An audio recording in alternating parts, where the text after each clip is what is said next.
बताया जाता और हम लोग जो यहाँ सेवा सफाई करते हैं जी जी जी आप लोगों से रोटी दाल हो जाता है बस, और जी, क्या जी, है। जी, जी। चीज़ तो गवर्नमेंट की है, हमारा तो कुछ धर्म में पिसारी देवी, बुद्ध धर्म में प्रजापति गौतमी। भगवान बुद्ध यहाँ पर उतरे थे, 3 महीने पूजा करी अपनी मौसी के पास।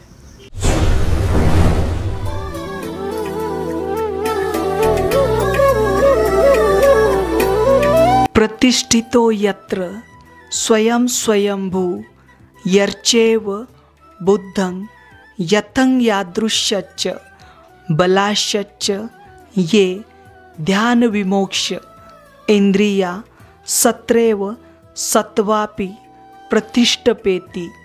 बुद्ध ज्ञान जैसा है, जिस प्रकार का है, उसे स्वयंभू यानी स्वचित्त से सत्व यानी जीव स्वयं ही जान जाते हैं, तथा जिन्होंने बल, ध्यान, विमोक्ष और इंद्रिय शक्ति को प्राप्त कर लिया है, वे सत्व उस बुद्ध ज्ञान में प्रतिष्ठित हो जाते हैं। सदियाँ बीत गई है लेकिन सभ्यता वहीं पर है, समय बीत गया है लेकिन राह वहीं पर है। जय भीम, नमो बुद्धाय। स्वागत है आप सभी का आपके चहेते चैनल पर, जिसका नाम है बोधिसत्व। इस चैनल के माध्यम से आपको प्रियदर्शी चक्रवर्ती सम्राट अशोक इनके द्वारा निर्माण किए गए प्राचीन बौद्ध स्तूप हो, स्मारक हो या फिर गुफाएं हो, जिनका निर्माण कार्य प्रियदर्शी सम्राट अशोक इनके बाद में भी हजारों वर्ष तक किया गया, ऐसे वीरान और अनदेखे बौद्ध स्थल जो है यह चैनल आपके सामने रखने की कोशिश कर रहा है। हम जानकारी ले रहे हैं उत्तर प्रदेश राज्य की, और उत्तर प्रदेश राज्य के यह जो वीरान स्थल है वे आपके समक्ष रखने का प्रयास कर रहे हैं। आज का यह वीडियो उत्तर प्रदेश राज्य के फारुखाबाद जिले के संकिसा यहाँ का है। जहाँ संकिसा के बारे में आमतौर पर कई सारे जो तीर्थयात्री देश विदेश के वह जानकारी रखते हैं, उनको इसके बारे में जानकारी है, क्योंकि यहाँ पर भगवान बुद्ध जो है, यहाँ पर भगवान बुद्ध के पावन चरण पड़े थे इस भूमि पर, इसके कारण, और साथ ही साथ यहाँ पर प्रियदर्शी चक्रवर्ती सम्राट अशोक इनके द्वारा स्तूप बनवाया गया था। और यह जो नगरी है प्राचीन काल में बहुत ही समृद्ध थी, लेकिन प्राचीन काल से इस स्थल के साथ विवाद जुड़ा हुआ है। वे विवाद जो है वे अलग अलग प्रकार के, उसकी भी हम जानकारी लेंगे। और साथ ही साथ यह जो स्थली है, इस स्थली का ऐतिहासिक महत्व जो है वे हम समझने की कोशिश करेंगे। और भगवान बुद्ध की जो यात्रा है वे यहाँ पर कैसे हुई थी, वह भी बहुत ही रोचक है और आश्चर्यकारक है। यह पहली बार आपके सामने हम जानकारी साझा कर रहे हैं। देखिए, यहाँ पर कई सारे जो मतांतर हैं इस वीडियो के ज़रिए जो है वे आपके सामने आने वाले, और शायद से ये जो मतांतर है, मतलब यहाँ पर जो भगवान बुद्ध का आगमन हुआ था वे किस प्रकार से आगमन हुआ था, उससे संबंधित कुछ बातें जो है वे आपको अच्छी नहीं लगेगी, लेकिन यहाँ पर जो वास्तव है और जो साहित्य है, साहित्य के अंदर जो जानकारी दी गई है उसके अनुसार जो है हम जानकारी साझा करने की कोशिश कर रहे हैं, और वे आपको सही तरीके से और बेहतरीन तरीके से समझाने का प्रयास करने वाले हैं। आपसे अनुरोध है यह वीडियो ज़्यादा से ज़्यादा शेयर करें, ताकि ये जो महत्वपूर्ण जानकारी है सारे देशवासी देख सके और जान सके। तो चलिए आज का वीडियो शुरू करते हैं। संकिसा यह स्थल इटवा से 90 किलोमीटर की दूरी पर और जिला मुख्यालय फारुखाबाद से 40 किलोमीटर की दूरी पर स्थित है। बौद्ध साहित्य में संकिसा का वर्णन संकास इस नाम से किया गया है, जो एक समय पर 16 महाजनपदों में से एक कोसल की राजधानी रह चुका है। संकिसा का वर्णन सरबमिग इस जातक कथा में विस्तार पूर्वक किया गया है। इस जातक कथा के अनुसार संकिसा यह स्थान श्रावस्ती से 90 मील की दूरी पर स्थित था। यह स्थली दुनिया भर के महायान परंपरा के बौद्ध अनुयायियों के 8 महास्थानों में से एक प्रधान तीर्थस्थल है।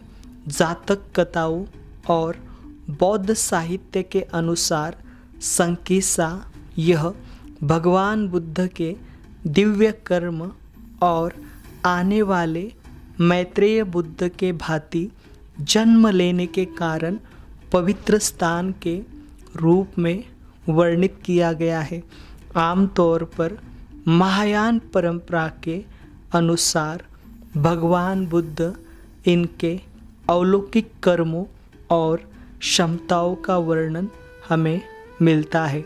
इन अलौकिक कर्मों का श्रेय दैवी चमत्कारों के बजाय ध्यान के माध्यम से प्राप्त अलौकिक शक्तियों को दिया जाता है।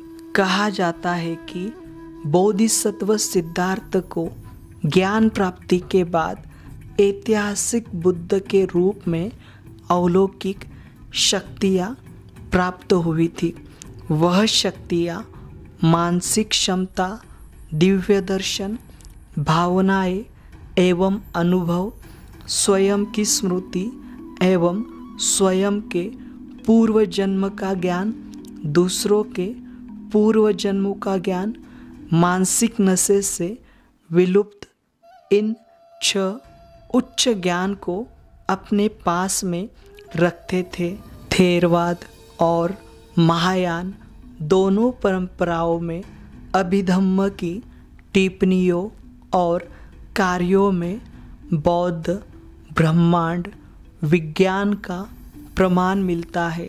कोई भी एक सूत्र ब्रह्मांड की पूर्ण संरचना को निर्धारित नहीं करता, लेकिन कई सूत्रों में भगवान बुद्ध अन्य दुनिया और अस्तित्व की स्थितियों का वर्णन करते हैं और अन्य सूत्र ब्रह्मांड की उत्पत्ति और विनाश का वर्णन करते हैं, जैसे परिनिर्मित शर्वती, निर्माण रति, तुषिता, यम, तवस्तिमा, असुर आदि का वर्णन प्राप्त होता है। अक्सर भगवान बुद्ध को सर्वश्रेष्ठ शिक्षक और समस्त सृष्टि के जानकार के रूप में दर्शाया जाता है, जिनको 5 महाभूतों का ज्ञान एवं उत्पत्ति की जानकारी होती है। साहित्य के अलावा भगवान बुद्ध के जीवन में कई सारी अलौकिक घटनाएं एवं चमत्कार दिखाए गए हैं। उसी में से एक दिव्य कर्म संकीसा यहाँ पर घटित हुआ है। बोधिसत्व सिद्धार्थ इनको जन्म देने वाली माता महामाया, उनसे यह स्थान जुड़ा हुआ है। बोधिसत्व सिद्धार्थ के जन्म के पूर्व से वह एक महान चक्रवर्ती सम्राट या महान सन्यासी होंगे जो पूरी दुनिया का कल्याण करेंगे, ऐसी भविष्यवाणी की गई थी। इसके कारण माता महामाया इनका अपने पुत्र के प्रति गहरा प्रेम और अटूट नाता बन गया था। माता महामाया ने यह जान लिया था कि उनका पुत्र बड़ा होकर महान ज्ञानी पंडित होगा।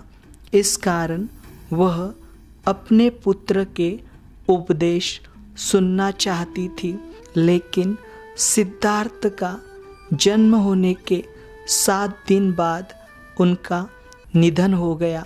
माता महामाया इनका निधन होने के बाद वह तवस्तिमसा स्वर्गलोक में जन्म लेती है।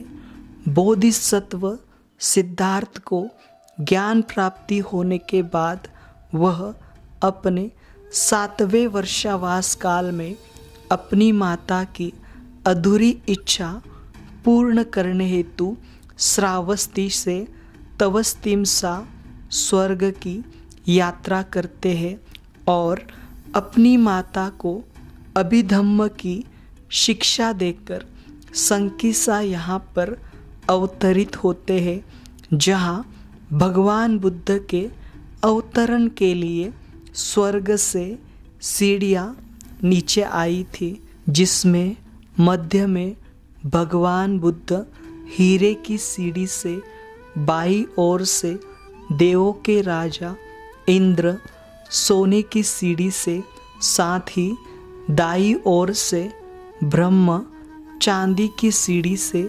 संकिसा की भूमि पर उतरे थे। इस कारण सम्राट अशोक ने इस तली पर स्तंभ स्थापित किया था। यह स्तंभ माता महामाया और भगवान बुद्ध के जन्म का प्रतिनिधित्व करता है। बोधिसत्व सिद्धार्थ के जन्म के पूर्व सुमेध नाम के बोधिसत्व, जो सफ़ेद हाथी के रूप में महामाया इनके सपने में आए थे, इस बात को ध्यान में रखते हुए सम्राट अशोक ने यहाँ पर हाथी के शीर्ष का स्तंभ स्थापित किया था। इस बात को कई सारे लोग नकारते हैं, लेकिन ज्ञान और विज्ञान से यह बातें संभव हो सकती है। इसके हजारों की तादाद में दस्तावेज उपलब्ध है। यह बात वही जान सकते हैं जो ध्यान और विपश्यना में निपुण है। वहीं जब व्यक्ति सर्वथा भव तृष्णा, विभव तृष्णा, काम तृष्णा से मुक्त होता है, तब उसका चित्त शुद्ध होता है और वह सारे जीव सृष्टि का अनुभव अपने दिव्य चक्षु से करता है। हम आए हुए हैं उत्तर प्रदेश राज्य के फारुखाबाद जिले के सदर तहसील के संकिसा। यहाँ पर देखिए, यहाँ पर भारतीय पुरातन विभाग द्वारा यहाँ की जो पुरातन स्थली है इसे अच्छे से प्रोटेक्ट किया गया है, इसे संरक्षित किया गया है। यहाँ पर देखिए गेट वेट लगाए गए हैं और यहाँ पर देखिए इस पुरातन स्थली पर हमें अमूमन देखिए आपको यहाँ पर एक आधुनिक जो एक छोटा सा मंदिर बनाया गया, मतलब चैत्य है, और साथ ही साथ इसके आगे यहाँ पर प्रियदर्शी चक्रवर्ती सम्राट अशोक इनके द्वारा यहाँ पर जो स्तंभ स्थापित किया गया था उस स्तंभ का शीर्ष है वह हम देखेंगे। तो यहाँ पर देखिए बहुत सारे लोग आते हैं, बड़ी संख्या में लोग आते हैं और इस पूरे क्षेत्र में अभी आपने आते समय देखा होगा कई सारे देशों की यहाँ पर मोनेस्ट्री जो है वो बनाए गए। यहाँ पर कई सारे जो यहाँ पर बौद्ध भिक्षु रहते हैं और सालाना लाखों पर्यटक जो है इस पूरे क्षेत्र में जो है वह आते हैं। यहाँ पर देखिए, यहाँ पर एक सामने जो है चैत्य स्तूप जो है वो बनाया गया और इस चैत्य स्तूप में आपको यहाँ पर एक भगवान बुद्ध की जो मूर्ति है वे दिखाई देगी। देखिए बहुत ही शानदार है। आइए यहाँ पर देखिए, यहाँ पर ये शुरुआत में बनाया गया है इस प्रकार से। यहाँ पर एक चैत्य है जो कि यहाँ पर आपको तिब्बतन स्टाइल में दिखाई देता है और इसके अंदर तवस्तिमसा जो नाम का देवलोक है, यहाँ से भगवान बुद्ध जो है इसी स्थली पर उतरे थे।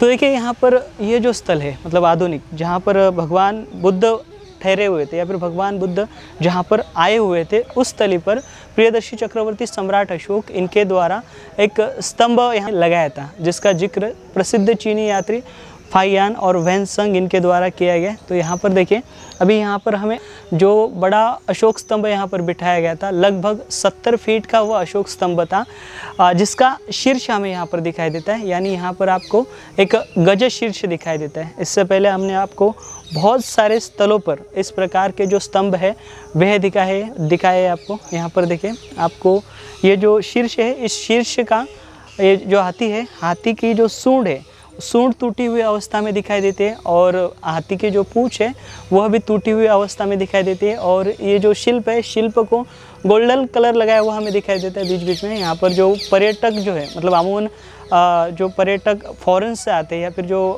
विदेश के जो बौद्ध भिक्खु वगैरह आते हैं यहाँ पर, तो उनके द्वारा इस तले पर जो है गोल्डन लेपन उस समय पर किया गया। ये देखिए यहाँ पर इसके ऊपर आपको फूलों की डिज़ाइन दिखाई दे रही है और आकृतियाँ दिखाई दे रही है। मतलब यहाँ पर अमूमन जितने भी हमने इस प्रकार के स्तंभ दिखाए हैं और जितने भी ऐसे शीर्ष दिखाए, उसके ऊपर इसी प्रकार की जो डिज़ाइन है वह होती है। जैसे हमने आपको रामपुरवा यहाँ की स्थली दिखाई थी बिहार राज्य की, और उसके ऊपर भी हमने सेम आकृतियाँ और सेम डिज़ाइन जो है वह देखी थी कि ये जो स्थली है, ये स्थली पहली बार सर अलेक्जेंडर कनिंघम इनके द्वारा सामने आई थी। मतलब यहाँ पर सन 1842 में पहली बार सर अलेक्जेंडर कनिंघम द्वारा इस स्थली की खोज की गई थी, और इसके बाद में सन 1862 और 1863 में यहाँ पर के जो पुरातात्विक स्थल है, मतलब इन पुरातात्विक स्थलों का यहाँ पर उत्खनन हुआ और उसके बाद में भी उत्खनन होते रहा।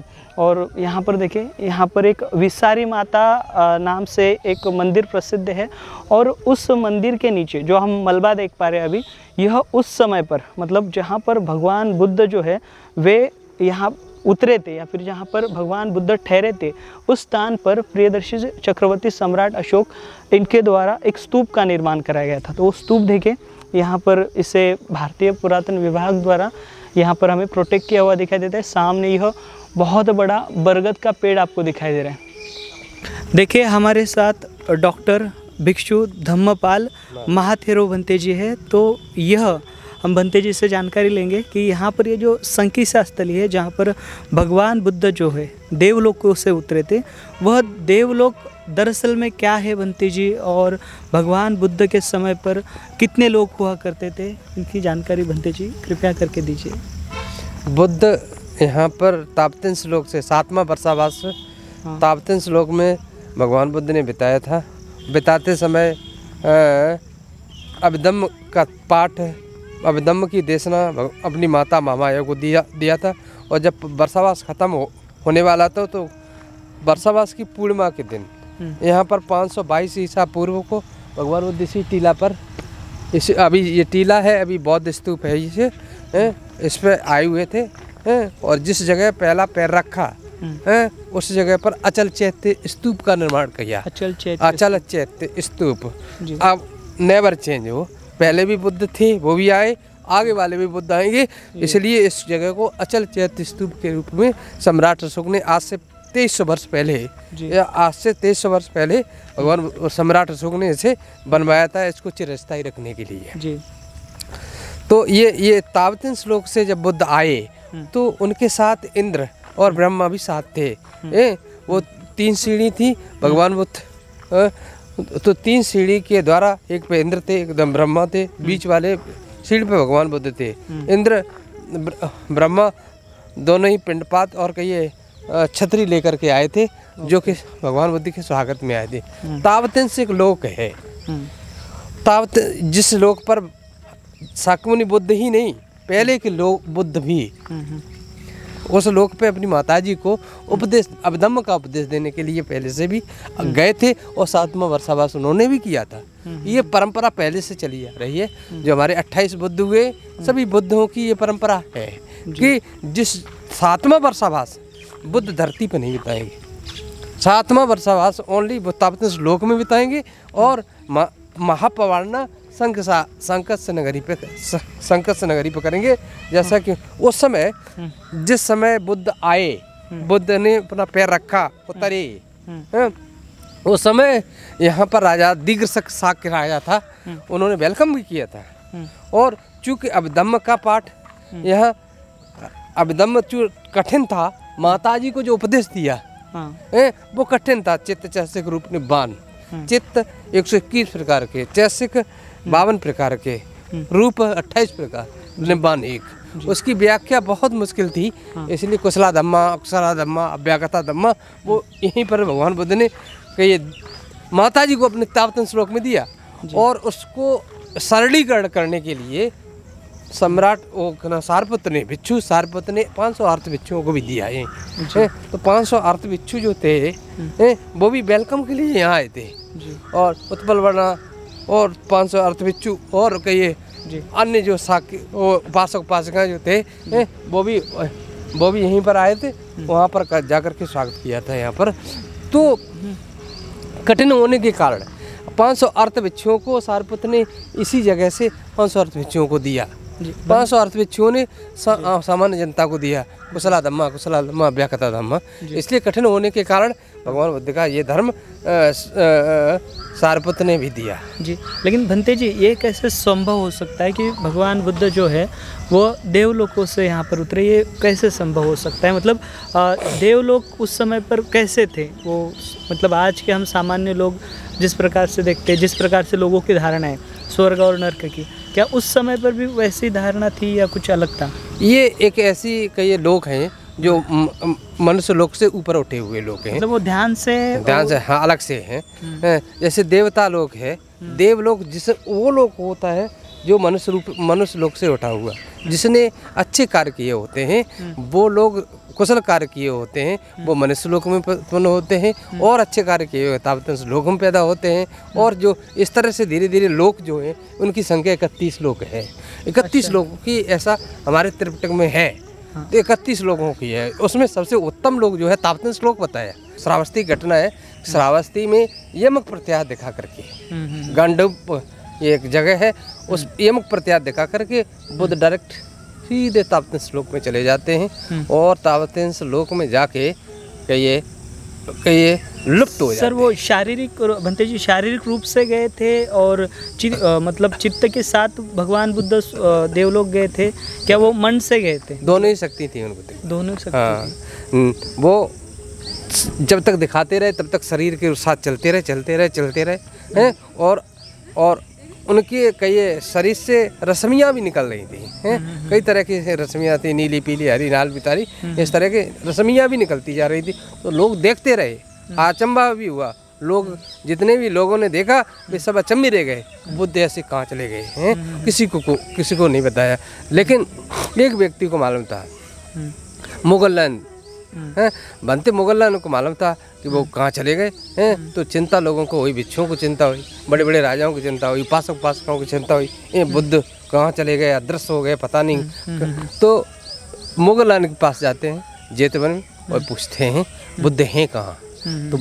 तो उन्होंने अपनी दिव्य शक्ति से देखा मुगलैन ने और पता लगाया, हाँ तावतंस लोक बुद्ध गए हुए हैं, अपनी माता जी को उपदेश देंगे और 3 महीने तक वहीं बरसवास करेंगे। इसलिए 3 महीने के बाद वो संकट नगरी में आकर के महापवारना करेंगे। तो वहाँ पर जो शरद पूर्णिमा का दिन होता है, यहाँ आके महापवारना किया। उसी दिन हम लोग भी हम लोगों का भी बहुत बड़ा पर्व होता है एनुअल।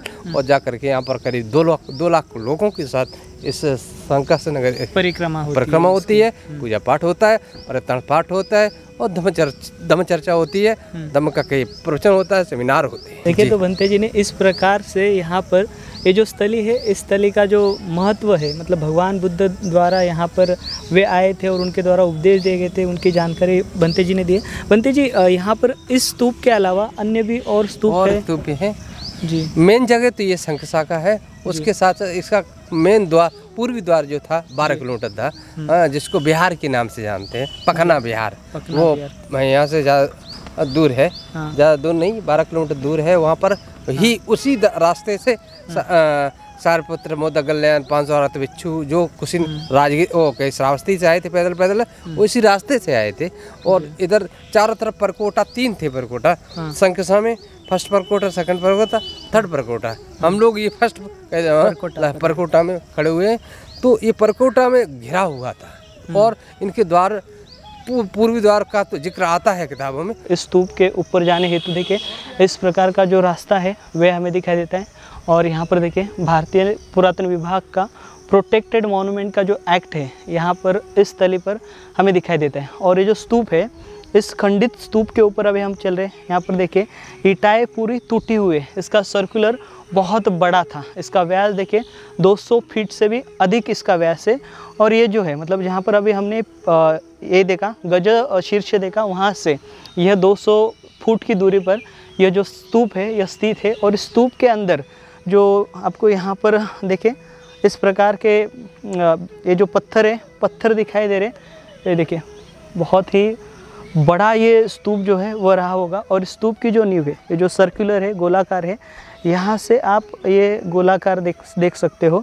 और ये लाल बलुआ पत्थर जो है आप देख सकते हो। अमूमन जितने भी बौद्ध स्थल है, उन बौद्ध स्थलों पर जो शिल्पांकन हुआ था, इन ज़्यादातर यहाँ पर मतलब मध्य प्रदेश और उत्तर प्रदेश में इन लाल बलुआ पत्थरों के ऊपर ये पूरा शिल्पांकन हुआ था। तो इस स्थली पर ये दिखाई देता है, हमें ये पत्थर दिखाई देते हैं। और साथ ही साथ आप यहाँ पर ये जो बिखरा हुआ स्तूप है, जो अभी बीच में से हमें ये जो रास्ता बनाया हुआ दिखाई देता है, इसके लेयर लेयर आपको दिखाई देंगे। अगर हम ऊपरी सतह पर अभी आए हुए हैं, लेकिन निचली सतह पर इस तली पर कई प्रकार के जो लेयर हैं इन स्तूपों के, वह आपको दिखाई देंगे। और यहाँ पर ये जो माता जी का मंदिर है, विसरा माता जी का मंदिर ऐसे कहा जाता है। यहाँ की जो मान्यता है, यहाँ मतलब यहाँ के जो वैदिक धर्म को मानने वाले लोग हैं, इन्हें विसरा माता नाम से पूछते हैं। और बाकी यहाँ पर माता जो प्रजापति है, उनका यह स्थान बताया जाता है। और ये बड़ा जो बौद्ध स्तूप है, इस बौद्ध स्तूप के ये जो पूरे खंडित और बिखरे हुए अवशेष है, वे हमें यहाँ पर इस रूप में दिखाई देते हैं। ये जो स्थली है, इस पुरातात्विक स्थली को यहाँ पर उत्तर प्रदेश के पर्यटन विभाग द्वारा 8 यहाँ के जो मुख्य पर्यटन स्थल है, उनमें इसे शामिल किया गया है इस स्थली को। और इस स्थली का अच्छे से जो है प्रचार प्रसार जो है पर्यटन विभाग द्वारा भी किया गया। और साथ ही साथ यहाँ पर जो विदेशी पर्यटक आते हैं, इसमें अमूमन जो बौद्ध भिक्खु है, उनके द्वारा इस स्थली का जो है अच्छे से प्रचार प्रसार किया गया है। और इस स्थली पर तब ये जो पुरातात्विक स्थली है, जहाँ पर सम्राट अशोक इनके साक्ष्य मिलते हैं, उनके समय के साक्ष्य मिलते हैं, साथ ही साथ यहाँ पर कुषाण काल के साक्ष्य मिलते हैं। और कुषाण काल के बाद के भी यहाँ पर पुरातात्विक साक्ष्य मिलते हैं। एक तो यहाँ पर भगवान बुद्ध यहाँ पर स्वयं आए थे। भगवान बुद्ध के अलावा यहाँ पर भिक्खु संघ भी आया था, और महामोगलायन जी हो, सारिपुत्त जी हो, और भगवान बुद्ध के साथ यहाँ पर आनंद भी है। आनंद भी इस क्षेत्र में आए हुए थे। मतलब इस क्षेत्र में कई सारी कुटिया, कई सारे स्मारक, कई सारे बड़े बड़े नगर जो है, उनका निर्माण कार्य जो है उस समय पर किया गया था। यहाँ पर जब सर अलेक्जेंडर कनिंघम आए थे, तो उन्होंने यहाँ पर कई सारे टीले देखे थे जो पुरातात्विक थे, कई सारे इमारतों के ढांचे, कई सारे मलबे उनके द्वारा इस स्थली पर, इस क्षेत्र में देखे गए थे। देखिए यहाँ पर वैन संघ द्वारा एक बड़ी इमारत देखी गई थी। अभी हम इस स्थली पर है। इस स्थली पर जो ईंटें बिखरे हुए, एक तो यहाँ पर प्रियदर्शी चक्रवर्ती सम्राट अशोक इनके द्वारा भी स्तूप बनाया गया था, और साथ ही साथ यहाँ पर एक इमारत बनाई गई थी, ऐसी जो जानकारी है। उस इमारत के ऊपर यह स्तूप था, ऐसी जानकारी हमें प्राप्त होती है, जिसका निर्माण कार्य जो है प्रियदर्शी सम्राट अशोक इनके समय पर हुआ है। बाद में भी यहाँ पर इसका इम्प्लीमेंट हुआ है। यहाँ पर की जो ये ईंटें हैं, मतलब जो बड़ी बड़ी ईंटें हमने अभी देखी है इस पूरे क्षेत्र में, यह कुषाण काल की बताई जाती है। और इस स्मारक को जो है विकसित कुषाण काल में किया गया था। और यहाँ पर इस स्मारक के ऊपर जो विसारी देवी का जो मंदिर है, वो आप यहाँ पर देख सकते हो। और इसके पूरे इर्द गिर्द यहाँ पर देखिए कई सारे कक्ष हमें दिखाई दे रहे हैं। देखिए दीवारें आप देख पा रहे हो, मतलब यहाँ पर जो इमारत थी, उस इमारत के ऊपर यहाँ पर कक्ष थे। और यहाँ पर स्तूप का भी जो ढांचा है, यहाँ पर इमारत के ऊपर जो है, हमें अमूमन यहाँ पर ये जो पुरातात्विक स्थली है, जो पूरा हम देख पा रहे हैं, ये पूरा ढेर देख पा रहे हैं, ये जो पूरे अवशेष देख पा रहे हैं, इसके ऊपर ये जो ढांचा है पुरातात्विक, इसके ऊपर हमें ये सारे जो बातें हैं, यहाँ पर आप गौर सकते हो, यहाँ पर आप गौर कर सकते हैं और यहाँ पर आप देख सकते हो। देखिए इस प्रकार से यहाँ पर देखिए, यहाँ पर आपको कक्ष दिखाई दे रहे हैं, यहाँ पर ये मोटी दीवार दिखाई दे रही है, और मोटी दीवार के अंदर यहाँ पर ये विहारनुमा जो अवशेष है, ये विहारनुमा अवशेष आप यहाँ पर देख सकते हो। देखिए यहाँ पर खोली है बड़ी, यहाँ पर भी आप देखिए बड़ी खोली है, और आगे भी देखिए इस प्रकार की जो खोलियाँ है, मतलब इस पूरे क्षेत्र में। और ये जो मंदिर है, मंदिर के नीचे हमें चैत्य का जो आकार है वे दिखाई देता है। देखिए यहाँ पर एक चैत्य का यू आकार जो है, ये देखिए ये यू आकार में जो है, ये यहाँ पर बड़ा चैत्य था। चैत्य के इर्द गिर्द जो है यहाँ पर मतलब विहार के जो अवशेष है, वह यहाँ पर पूरे स्थित थे। सवाल यह उत्पन्न होता है कि जिस सीढ़ियों से भगवान बुद्ध तवस्तिमसा स्वर्ग से इस इमारत पर उतरे थे, उसका क्या हुआ, और इस स्थान पर विसरा माता का मंदिर कैसे स्थापित हुआ, प्रसिद्ध चीनी यात्री वैनसोंग इनके अनुसार जिन सीढ़ियों से भगवान बुद्ध, इंद्र और ब्रह्मा तवस्तिमसा स्वर्ग से नीचे उतरे थे वह भूमि में समा गई थी। महज 6 सीढ़ियाँ बची थी। उन सीढ़ियों को सम्राट अशोक इनके द्वारा निकालने का प्रयास किया गया था, मगर वह असफल रहे। परवर्ती काल में कई सारे श्रद्धालु राजाओं द्वारा लुप्त सीढ़ियों के स्थान पर नए सोपान बनाने की चेष्टा की गई थी। यह सोपान पत्थर और ईंटों के बने थे। इन सोपानों की ऊंचाई लगभग 70 फीट इतनी थी। इन सोपानों के ऊपर विहार बने थे, जहां आधुनिक चैत्य में जो शिल्प रखा गया है, जिसमें भगवान बुद्ध, इंद्र और ब्रह्मा है, वह मूलतः यहीं का शिल्प है।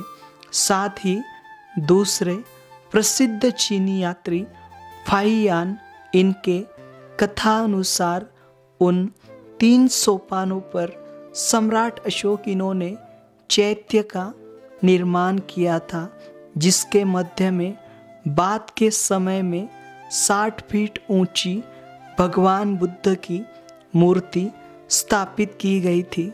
साथ ही यहाँ स्थित सिंह स्तंभ के बारे में श्रमणों और ब्राह्मणों में विवाद उत्पन्न हुआ था। वास्तव में यह स्थान श्रमणों को रहने योग्य है अथवा ब्राह्मणों को रहने के योग्य है। श्रमण सिद्ध कर रहे थे कि यह स्थान उनके योग्य है। तब ब्राह्मणों ने कहा कि ऐसा है तो किसी चमत्कार से इसे प्रमाणित करें। उनके इतना कहते ही स्तंभ से प्रस्तर बड़ी गर्जना की। इसके कारण यह विवाद उस समय थम गया था। जैसे जैसे बौद्धों की आबादी घटती गई और जैसे जैसे वक्त की मार से बुद्ध धम्म विलुप्त होता गया, वैसे वैसे यह विवाद बढ़ता गया, जिसके कारण ब्राह्मणों ने इस स्थान पर अपना कब्जा बनाए रखा, जिसके फलस्वरूप आज यहाँ विसारी माता का मंदिर दिखाई पड़ता है। आने वाले समय में इस स्थली का संवर्धन करना चुनौतियों से भरा हुआ है। यह बौद्ध समुदाय और संबंधित अनुयायियों की एकता से संभव है। प्राचीन काल से चले आ रहे विवाद के कारण यह स्थली आज छावनी के रूप में तब्दील हुई दिखाई देती है।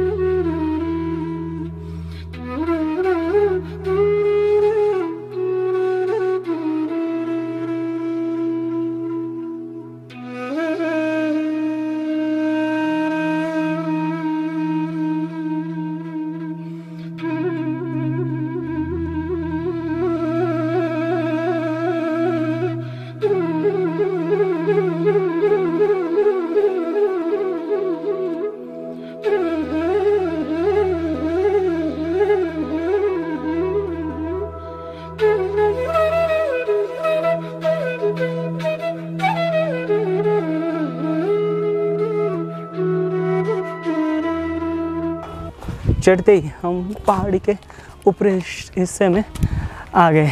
देखिए यहाँ पर नेचुरल पानी का कुआं भी है। देखिए ऊपर आते ही इस प्रकार से हमें ये मोहक जो चित्र है वो दिखाई देता है। यहाँ पर प्राचीन काल में जो भिक्खु रहे होंगे, बौद्ध भिक्खु, यहाँ पर वो पानी पिया करते होंगे यही का।